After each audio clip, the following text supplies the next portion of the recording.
दोस्तों, फिलिस्तीन और इज़राइल के बीच युद्ध चल रहा है। 2 हफ्ते से अधिक हो गए। आखिर यह युद्ध क्यों हो रहा है? इसका अंत क्या होगा? इसका हल क्या है? इस पे मैं थोड़ी सी बातें करना चाहता था। तो सबसे पहले ये बताऊं कि इज़राइल 1948 में बना। अमेरिकी और ब्रितानी ताकतों के कारण उन्होंने यहूदियों को ऐसे जगह देने की बात की जहां उनका अपना राष्ट्र हो, और इसलिए उन्होंने अरब देश में जाकर फ़िलिस्तीन के जगह पे, उनके ज़मीन पे, उनके देश में, चूँकि फ़िलिस्तीन इनके कब्जे में था, अंग्रेज़ों के कब्जे में था, और वहाँ लाके बसाना शुरू किया। यह द्वितीय युद्ध के बाद से ही तकरीबन शुरू हुआ। 1947-48 तक आते आते यह काम पूरी तरह से शुरू हो चुका था। फिलिस्तीनियों ने इसका भारी प्रतिरोध किया। समय समय पर युद्ध होते रहे, जो आजकल हाल फिलहाल तक चल रहा है। और जहाँ तक भारत की बात है, भारत ने फिलिस्तीन को 1970 में मान्यता दी थी। यह यूएसएसआर यानी समाजवादी देशों के बाहर का पहला देश था जिसने फ़िलिस्तीन को मान्यता दी थी, और भारत फ़िलिस्तीन में काफ़ी अच्छे संबंध रहे। हाल फिलहाल तक है, हालांकि अभी दिखावे के लिए कुछ और है, वास्तव में कुछ और है। अभी पिछले 10 दिनों के युद्ध में, माफ़ कीजिएगा 2 हफ्ते से अधिक युद्ध में, जिसकी शुरुआत हमास ने की थी, जिसका बहुमत है और एक तरह से सेना भी है, गाजा स्ट्रिप या गाजा पट्टी जिसे कहते हैं, फिलिस्तीन का एक छोटा टुकड़ा, यह कई अंगों में बंट चुका है। 1947-48 में जहां इस 95% अधिक फिलिस्तीन होते थे और सारा का सारा ज़मीन होता था, आज यहाँ यह सिकुड़ के 10-15% में रह गए हैं, और पूरा ज़मीन का हिस्सा भी इनके हाथ में 15% या 20% से अधिक नहीं है। आंकड़ों में कुछ इधर उधर हो सकता है, आप देख लीजिएगा।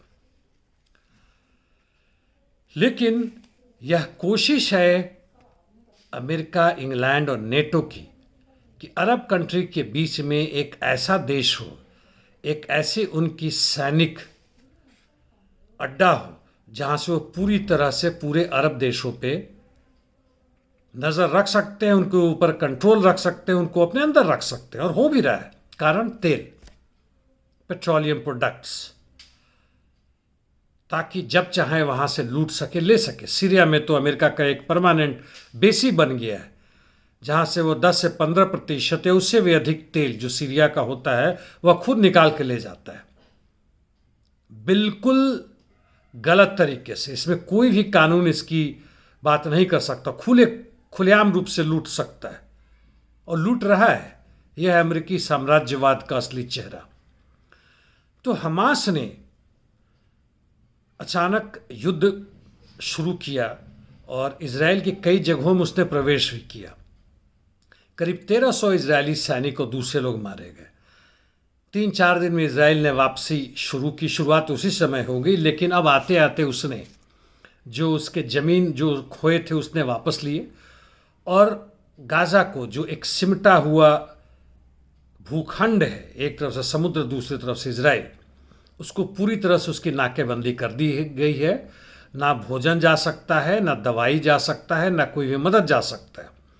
और दिन रात वहाँ इजरायली हवाई जहाज़, नेवी और आर्टिलरी यानी ज़मीन से भी वहाँ के हर घरों पे बॉम्ब गिराए जा रहे हैं। जितने भी रिफ्यूजी कैंप है उसको बर्बाद कर दिया गया है, जितने भी हॉस्पिटल है उनको मारा जा रहा है, और इसमें करीब 2000 फिलिस्तीनी बच्चे मारे गए हैं। जी हाँ, 2000। कुल उनकी मरने वालों की संख्या इससे कई गुना ज़्यादा है।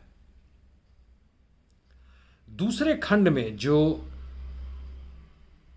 उसके उत्तरी भाग में जाए, जहाँ हिजबुल्ला नामक संस्था है जो वहाँ कंट्रोल करता है, गाज़ा पट्टी से अलग, और पैलेस्टीन, लेबनान, सारे जगहों में जहां वह कंट्रोल तकरीबन करता है वहां से भी युद्ध की संभावना है, लेकिन हुई नहीं है। गोलाबारी लगातार चल रही है दोनों पक्षों में।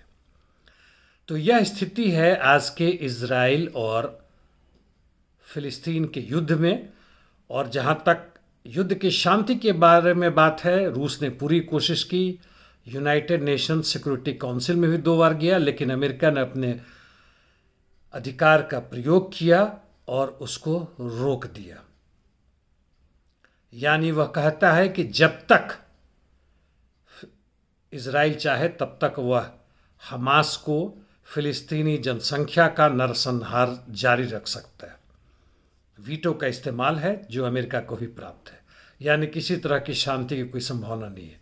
और इस बीच अमेरिका का राष्ट्रपति, जैसे उनके लिए मक्का मदीना हो, फ्रांस जर्मनी के राष्ट्रपति प्रधानमंत्री जो भी वहाँ पहुँच रहे हैं पूरी की पूरी मदद करने के लिए। और इस बीच में जो वैल्यू यूक्रेन के राष्ट्रपति का था वह तकरीबन, पूरा नहीं, तकरीबन खत्म हो गया।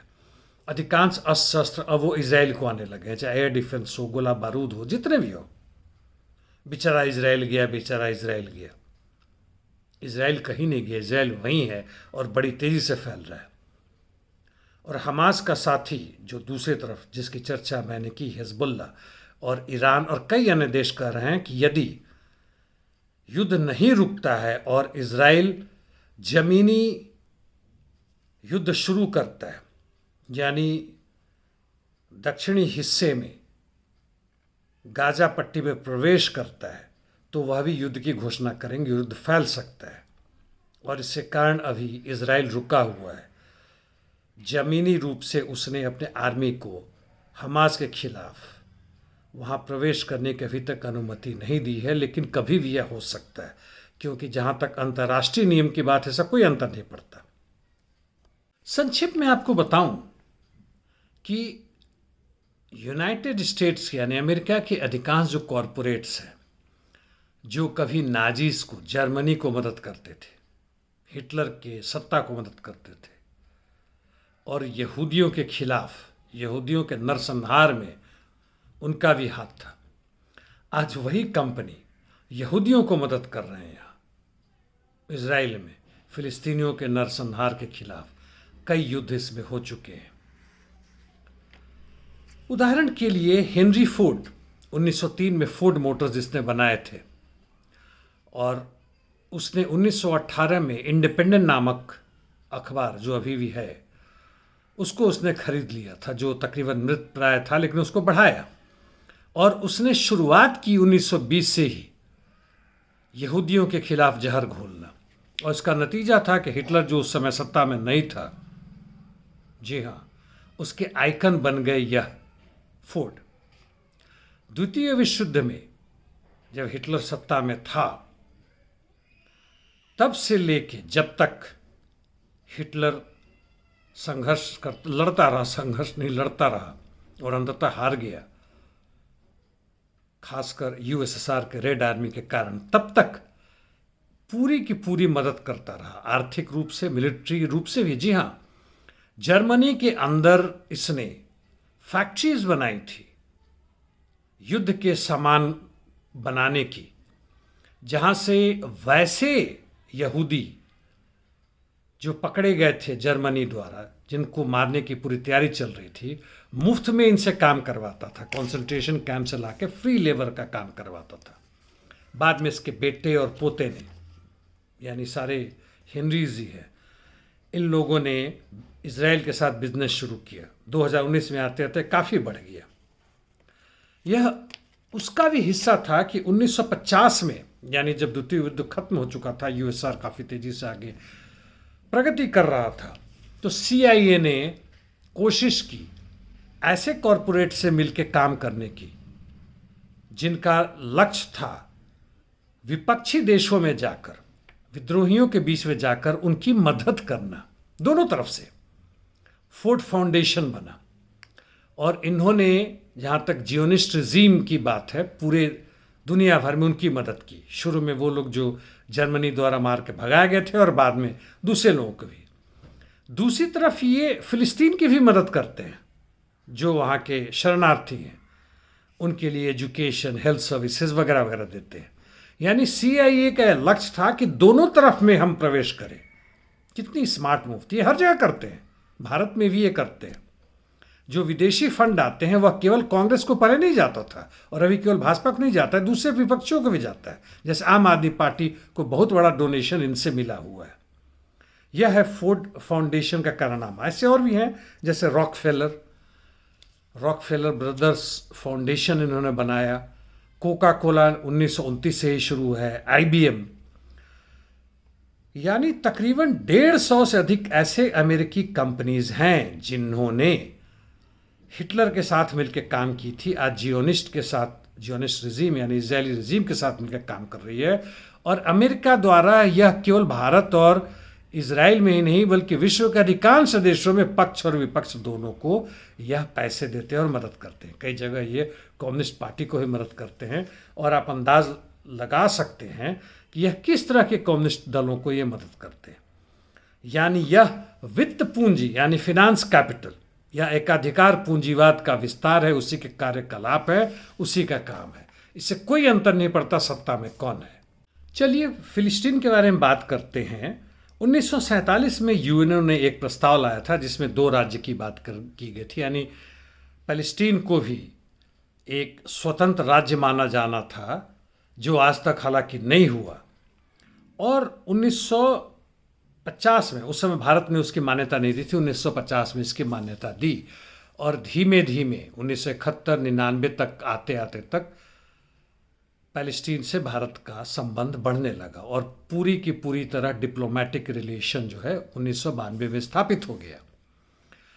इंडिया इजराइल मेंबर्स भी हैं 1242 ग्रुप्स का, जो 2021 से बना था, जिसके मेंबर्स हैं यूएई और US भी। और इंडिया आज के समय में इजराइल के मिलिट्री इक्विपमेंट का जो एक्सपोर्ट होता है इजराइल से, उसका नंबर 1 दावेदार है, सबसे अधिक खरीदार वही है। 2006 में वहाँ जाने वाले लोगों में जब कांग्रेसी सत्ता थी, शरद पवार, कपिल सिब्बल, कमलनाथ और गुजरात के मुख्यमंत्री उस समय नरेंद्र मोदी भी थे। उसके पहले रविन्द्रनाथ टैगोर, JB कृपलानी, ये सब जा चुके हैं। ये एक साधारण सी बात है, इसमें कोई खास बात नहीं है, संबंध स्थापित हो चुका था। लेकिन भारत का अवाम जो इसका विरोध करता रहा है और फिलिस्तीन के साथ जाने की बात करता है, उसके नेता सोमनाथ चटर्जी 1998 में वहाँ गए थे और उसके 2 वर्ष बाद यानी 2000 में जून में बंगाल के मुख्यमंत्री ज्योति बसु वहाँ गए थे। यह नरेंद्र मोदी के जाने से पहले गए थे और इस तरह से उन्होंने मान्यता दी कि वामपंथी भी अब इजराइल के साथ अच्छे संबंध रखेंगे। उन्होंने उसका कारण बताया था कि बंगाल के जो पूंजीपति हैं उनको नई टेक्नोलॉजी चाहिए, एग्रीकल्चर में, इंफॉर्मेशन टेक्नोलॉजी में, साइंस में, वगैरह वगैरह में, वो इसलिए इजराइल से सीखने गए थे। और इसके लिए 50 बिजनेस डेलीगेट्स भी, 50 नहीं माफ़ कीजिएगा, 25 बिजनेस डेलीगेट्स इनके साथ गए थे। और वहाँ पर जाके इन्होंने किबुट्स नामक संस्था देखा। यह एक एग्रीकल्चरल ज्वाइंट कोऑपरेटिव था जो मिलजुल के शुरुआती दौर में, आपको बताऊं कि जो ये लोग गए थे इजराइल में, उन्होंने बसाया था, कुछ समाजवादी तत्व भी थे और इन्होंने काम किया था। भारत में वैसे मिलते हैं, कोई बड़ी बात नहीं। लेकिन उसको देखकर ज्योति बसु ने क्या कहा था, Israel is the only example of working model of communism, यानी इजराइल ही एकमात्र ऐसा देश है जहाँ की साम्यवाद का एक वर्किंग मॉडल है। इजराइल का कहना था कि वह भी समाजवाद में विश्वास करते हैं, लेकिन जबरदस्ती थोपा हुआ नहीं। वह प्रजातांत्रिक समाजवाद में विश्वास करते हैं, वैसा नहीं जैसा कि USSR में। और इसको ज्योति बसु ने, यहाँ की ये गद्दार वामपंथियों ने इसकी मान्यता दी थी। आज विश्व भर में दर्जनों देशों में बहुत जबरदस्त प्रदर्शन हो रहे हैं, धरना प्रदर्शन हो रहे हैं, और सैकड़ों हजारों में नहीं लाखों में, कुल मिला लें तो करोड़ों में। और ये कहाँ हो रहे हैं? इंग्लैंड में, अमेरिका में, यूरोपियन देशों के अधिकांश भागों में, लैटिन अमेरिका में, अफ्रीका में, भारत में भी छोटे मोटे हैं, तो भारत में इसकी आज़ादी नहीं, स्वतंत्रता नहीं है कि आप फिलिस्तीन के समर्थन में करें। भारत सरकार भले ही जो बोले, इसके प्रधानमंत्री कुछ और बोलते हैं, इसका विदेश मंत्रालय कुछ और बोलता है। यह दो रास्ते वाले हैं, ऊपर से कुछ दिखावे के लिए कुछ, अंदर से कुछ। और इनकी सबकी मांग है कि फिलिस्तीन को पूर्ण राज्य का दर्जा दिया जाए और इजराइल को युद्ध का तुरंत खात्मा करने का आदेश दिया जाए। हालांकि इजरायली रक्षा मंत्री ने ठीक उल्टा कहा है कि वह ग्राउंड ऑफेंसिव यानी ग्राउंड अटैक जो करने वाले हैं गाजा पट्टी पर, उसे रोक सकते हैं यदि जितने भी बंदी बना रखे हमास ने, करीब 2000 हैं उनको, या 200, माफ़ कीजिएगा 200 से कुछ अधिक है, उनको रिहा किया जाए, तुरंत रिहा करें और वो आत्मसमर्पण करें। जी हाँ, जो अपराधी है वह कह रहा है विक्टिम को कि भाई तुम आत्मसमर्पण करो। इस बीच में मैं बताऊं कि फिलिस्तीनियों ने इजराइल के 30 से 35 टैंक भी मार गिराए हैं। संघर्ष जारी इतने छोटे से देश में, क्षेत्र में, देश कहाँ है, क्षेत्र में, जिसको विश्व के हर जगह मान्यता भी नहीं देती है, जिसके खिलाफ दुनिया का सबसे ताकतवर सैन्य क्षमता रखने वाला अमेरिका, नेटो और बाकी दूसरे सारे देश हैं। और इजराइल कहते हैं आयरन डोम बना रखा ऊपर में, यानी कोई भी मिसाइल वहां प्रवेश नहीं कर सकता है। वह घुटनों पर आ गया था, अभी भी है। तो इसका हल क्या है? हल वही है कि फिलिस्तीन को स्वतंत्रता अधिकार है पूर्ण राज्य की, स्वतंत्र और सार्वभौम राज्य की, और इसे मिलना चाहिए, चाहे जिस तरीके से हो, यूएनओ करे या वह युद्ध करके करे, हम उसका समर्थन करते हैं। और इजराइल एक जियोनिस्ट देश है, कहीं से भी प्रजातांत्रिक नहीं है, और अमेरिका का मिडिल ईस्ट में एक सैन्य यानी मिलिट्री बेस है, जिसका वो अधिकार करता है पूरे अरब देशों पर कंट्रोल करने के लिए, उनका तेल लूटने के लिए, जिसका हम विरोध करते हैं। मैं ये नहीं कहता हूं कि इजरायली नागरिकों को रहने का अधिकार नहीं, उन्हें भी है, उन्हें जो क्षेत्र दिया गया उसमें रहे, लेकिन बाहर से जो लाखों जियोनिस्ट यहूदी जो आकर बसे हैं और फिलिस्तीनियों को मारा है, वह उनका अधिकार नहीं बनता है। उनको किस तरह से किया जाए, यह रास्ता केवल समाजवादी देश में ही हो सकता है, लेकिन इस बीच में हम फिलिस्तीन का समर्थन करते हैं। धन्यवाद।